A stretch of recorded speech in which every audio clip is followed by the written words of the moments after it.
अस्सलाम वालेकुम, welcome to my YouTube channel. उम्मीद करती हूँ आप सब खैरियत से होंगे। आज का हमारा उन्वान है मुहावरा। मुहावरा क्या है? अल्फाज का ऐसा ग्रोह जिसमें किसी काम को जाहिर किया जाए और इसका असल मफहूम लफ्जी मानी से मुख्तलिफ हो, इसे मुहावरा कहते हैं।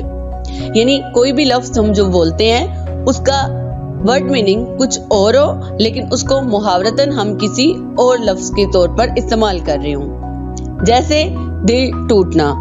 अब यहाँ दिल टूटने से मुराद असल में दिल के दो टुकड़े होना नहीं है, इससे मुराद है दिल दुखना, कोई चीज बुरी लगना या आपको तकलीफ होना, दुख होना। इसी तरह लफ्ज है नाक कटना।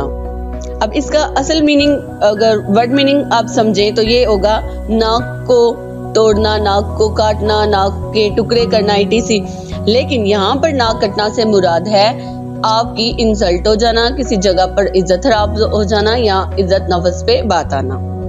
इसी तरह गर्द सर पर उठा। इसी तरह आज का हमारे पास जो दूसरा लफ्ज है वो है कहावत। कहावत क्या होती है?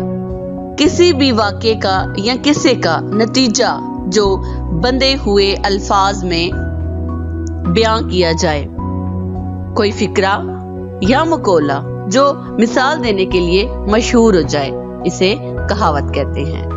मसलन बंदर क्या जाने अदरक का सवाद, यानी उस इंसान को आप कहते हैं जिसको इल्म ना हो किसी काम का और फिर भी वो मशवरा दे रहा हो। या नाच न जाने आंगन टेढ़ा, यानी गलती अपनी ना मानना और अगले में ही नुक्स निकालना वगैरह।